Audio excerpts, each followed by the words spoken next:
I fired my maid this morning, but I didn't do it because she was bad at her job. I did it because she was too good at mine. Every single morning for 6 months, Bianca handed me my coffee with a smile so bright it felt like a blessing. She'd ask about my sleep, she'd compliment my hair, and then she'd go into the master bedroom to change the very sheets she had been lying in 4 hours earlier with my husband, Marcus. I let her do it. I watched her through the hidden camera I tucked inside a dusty trophy on the mantel, and I didn't say a word for weeks. I didn't scream, I didn't throw her out. Instead, I waited until I could take something from her that was worth more than a cheating husband. Is it wrong to let a crime continue just so you can make the punishment hurt more? That's for you to decide. But standing there in my kitchen today, looking at the empty space where she used to stand, I don't feel a single ounce of regret. Marcus always liked things orderly. That was his favorite word. Our house in the suburbs was a monument to order. White marble floors, glass coffee tables, and a lawn that looked like it was trimmed with nail scissors. When we hired Bianca, she fit right in. She was quiet, she was efficient. Most importantly, she was invisible when she needed to be. I remember the first time I felt the shift. It wasn't a lipstick stain or a late-night phone call. It was the smell of the house. Marcus has a very specific allergy to strong perfumes, so I only ever wore unscented lotions. But one Tuesday, the hallway smelled like cheap vanilla and burnt sugar. It was faint, hanging in the air like a ghost. I walked into the kitchen and saw Bianca scrubbing the baseboards. She looked up and gave me that smile. It was a wide, toothy grin that reached her eyes. "Good morning, Mrs. Sterling," she said. "The sun is finally out." "It is," I replied. My voice felt heavy. "Bianca, did you change your detergent?" She didn't blink. "No, ma'am. Why do you ask?" "Nothing. It just smells different in here." She went back to scrubbing. I watched her hands. They were young, much younger than mine. Her nails were trimmed short, but they were painted a pale, shimmering pink. I looked at Marcus's office door, which was closed. He claimed he was on a conference call. I realized then that the vanilla scent wasn't on Bianca, it was on the air coming from under his door. I didn't confront him. Why would I? Marcus is a man who thrives on being right. If I accused him without proof, he would turn it around on me. He'd call me unstable or stressed. He'd use that calm lawyer voice of his to make me feel like I was losing my mind. I went to the store that afternoon. I didn't buy a new dress or a bottle of wine. I bought a nanny cam disguised as a USB wall charger. I placed it in the bedroom right next to the nightstand where Marcus kept his watch. The first night I checked the footage, I expected to feel my heart break. I expected to cry. But as I sat in my car in the driveway at 2 a.m., watching the grainy black and white feed on my phone, I felt nothing but a cold, sharp clarity.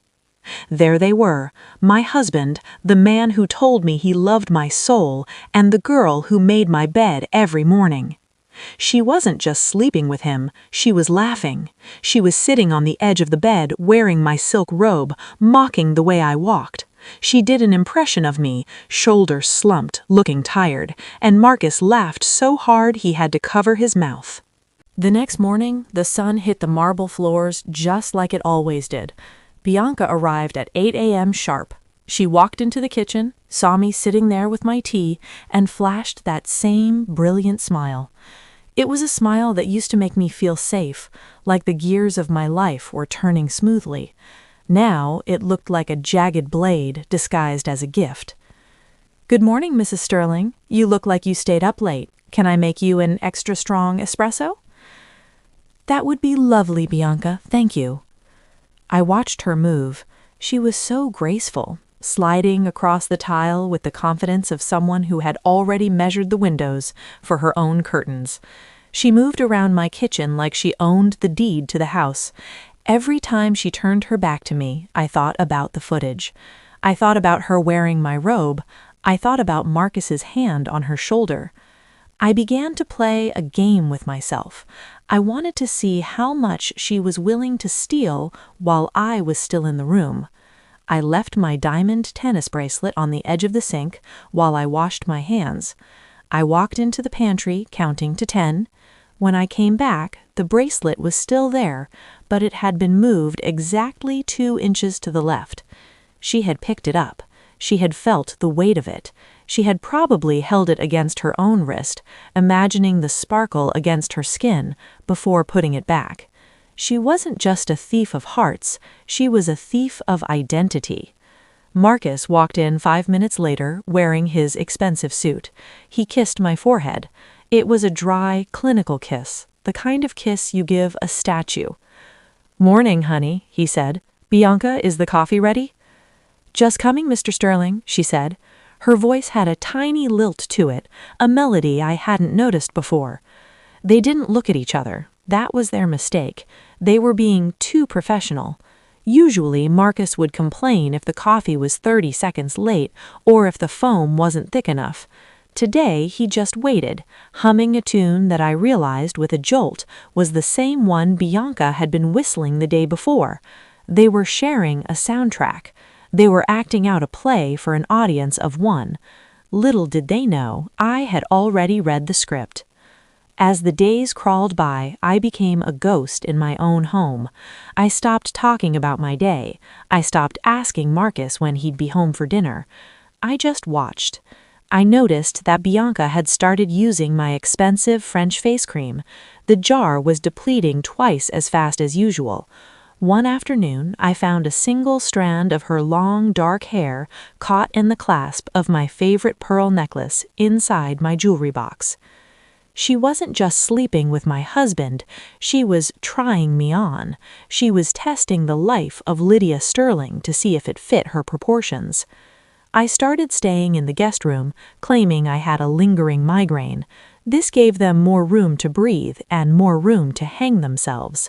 One night, around 11 p.m., I crept down the hallway. I didn't need the camera this time. I could hear them through the heavy oak door of Marcus's study. "She's so pathetic," Bianca whispered. I heard the clink of ice in a glass, Marcus's 25-year-old scotch. "Does she really think you're working on the Henderson merger every night?" "Lydia sees what she wants to see," Marcus replied. His voice was thick with smugness that made my skin crawl. "She's lived a pampered life for too long. She's soft. She doesn't have your fire, Bianca." "How much longer?" Bianca asked. There was a hard edge to her voice now. "I'm tired of cleaning up after her. I'm tired of pretending I'm the help." "Soon," Marcus promised. "The accounts are almost settled. Once the transfer goes through, we'll have enough to vanish. She'll get the house, sure, but she'll have no way to pay the taxes on it. By the time she realizes the money is gone, we'll be on a beach in Cabo." It's funny how men like Marcus think soft means weak. They forget that water is soft, but it can erode a mountain if given enough time. He thought he was draining our life savings into a private offshore account. What he didn't know was that I had redirected the bank's 2-factor authentication to an old tablet I kept hidden in the laundry room. I went back to the guest room and sat in the dark. I didn't cry. My eyes were dry and itchy, but the tears wouldn't come. I felt like I was floating outside of my own body, watching a stranger named Lydia get betrayed. The next morning, I decided to push the moral trap a bit further. I sat Bianca down at the kitchen table. I put on my best worried wife face. "Bianca," I said, my voice trembling just enough, "I'm so worried about Marcus. I think he's having a breakdown. He's talking about money problems. He says we might lose everything." I watched her face closely. The loyal maid mask slipped for a fraction of a second. Her eyes went wide and her jaw tightened. She didn't like the sound of losing everything. She had signed up for the version of Marcus that came with a 401k and a luxury SUV. "Oh, Mrs. Sterling," she said, her voice dripping with fake sympathy. "I'm sure it's just stress. Mr. Sterling is a very successful man." "I hope so," I whispered, "but he's been so secretive. He told me he's moving money around to protect it. I just hope he knows what he's doing." I saw the gears turning in her head. She was a scavenger, and I had just told her the carcass was rotting. That afternoon, I checked the hidden camera in the bedroom. I saw Bianca go straight to Marcus's bedside drawer. She wasn't looking for love letters. She was looking for his bank tokens. She was looking for proof that the gold she was digging for wasn't actually lead. She found his leather-bound ledger. I had conveniently left a fake bank statement tucked inside it earlier that morning, one that showed a balance of nearly $500,000, but with a pending fraud investigation stamp at the bottom in red ink. She stared at that red stamp for a long time. She didn't put the ledger back. She took a photo of it with her phone. The betrayal was no longer a two-way street. It was a triangle of greed. Marcus was using Bianca to feel young and powerful. Bianca was using Marcus to get rich. And I was using both of them to ensure that when the crash came, I was the only one with a parachute. I watched her through the lens of the camera as she sat on my bed, and began searching for how to report financial fraud anonymously. She was going to turn on him. I didn't even have to do the heavy lifting. She was so terrified of being poor again that she was willing to throw her lover to the wolves if it meant she could negotiate a whistleblower reward. That evening, Marcus came home smelling of that same vanilla perfume. He looked at me with those cold, pitying eyes. "You look tired, Lydia," he said, pouring himself a drink. "Maybe you should take a trip. Go see your sister for a week." "I was thinking the same thing, Marcus," I said, smiling at him. It was a smile that mirrored Bianca's, sharp, hollow, and perfectly executed. I walked away before he could answer. I could feel the tension in the house stretching like a piano wire, vibrating with the weight of 3 different secrets.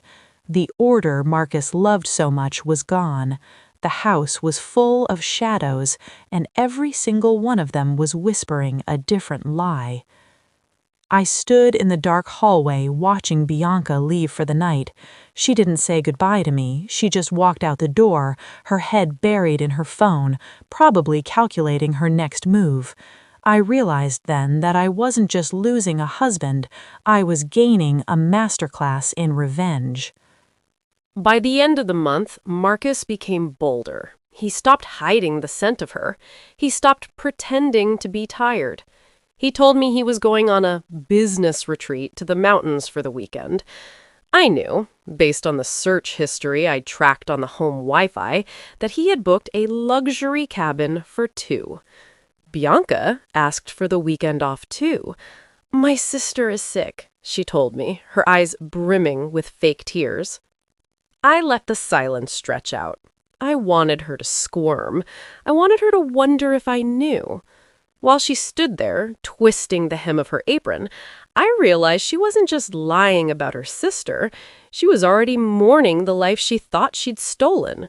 She looked at the marble countertops with a proprietary gaze, as if she were already deciding which appliances to replace. "Of course, Bianca," I said finally. "Family is the most important thing. You should go be with her. In fact, take this." I handed her a $100 bill for the medicine. I watched her fingers snatch the money. Greed is a funny thing. It makes people blind to the hook until it's already through their lip. As soon as they left, I went to work. I didn't call a lawyer. Not yet. I called Marcus's boss, a man named Arthur, who had been a family friend for decades. I told him I was worried about Marcus. I told him Marcus had been acting erratic and talking about liquidating assets and moving to a non-extradition country. It was a lie, of course, but Marcus's firm was already looking for a scapegoat for the missing funds in the escrow accounts. I just gave them a map. Then I did something that some might call cruel.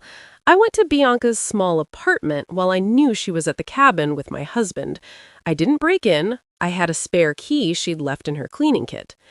Inside, it was pathetic. She had photos of Marcus she'd taken secretly. She had a mood board of our future home. She even practiced her signature as Bianca Sterling. But the most telling thing was a folder on her nightstand. It contained printouts of the fake bank statements I had planted. She had highlighted the fraud investigation red stamp in yellow ink. She wasn't planning a life with Marcus anymore. She was planning her exit strategy. She was a rat looking for a way off a ship she finally realized was made of paper. I left something for her. I left a new folder on her kitchen table.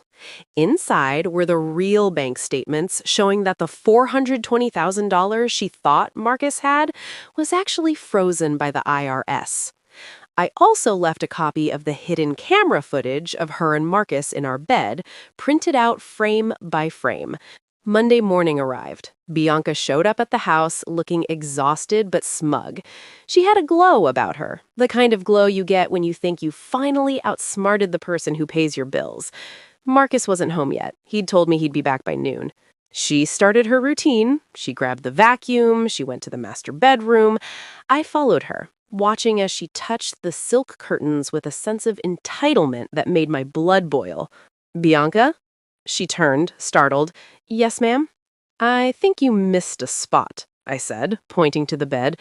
"Right there, where you were lying on Thursday night while I was at my mother's house. Tell me, does the guilt make the sheets feel softer, or is it just the thread count?" The color drained from her face. The order she loved so much vanished in a second. I don't know what you mean. You're confused." I pulled out my phone and played the video. The sound of Marcus's laughter filled the room. Bianca's hand went to her mouth, her shimmering pink nails trembling against her lips. "You have 10 minutes to get your things and leave," I said. My voice was cold, empty of any heat. "And don't bother calling Marcus. He's currently being detained at his office. Something about missing money. I believe they think he was planning to flee with his mistress. I wonder, did he tell you he was going to take you with him, or were you just his favorite distraction before the handcuffs came on?" Bianca didn't scream. She didn't fight.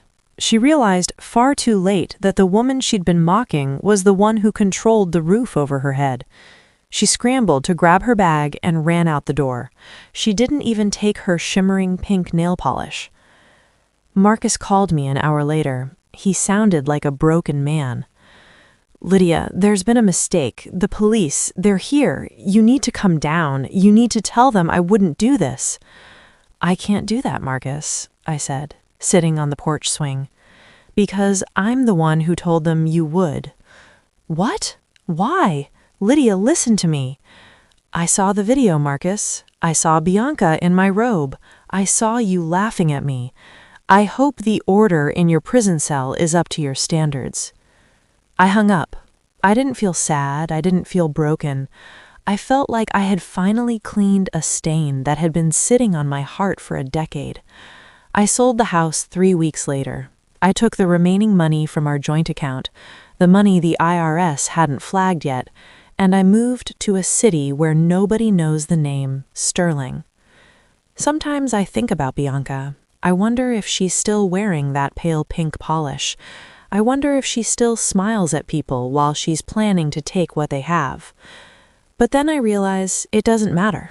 The house is clean, the bed is made, and for the first time in my life, I am the one holding the keys.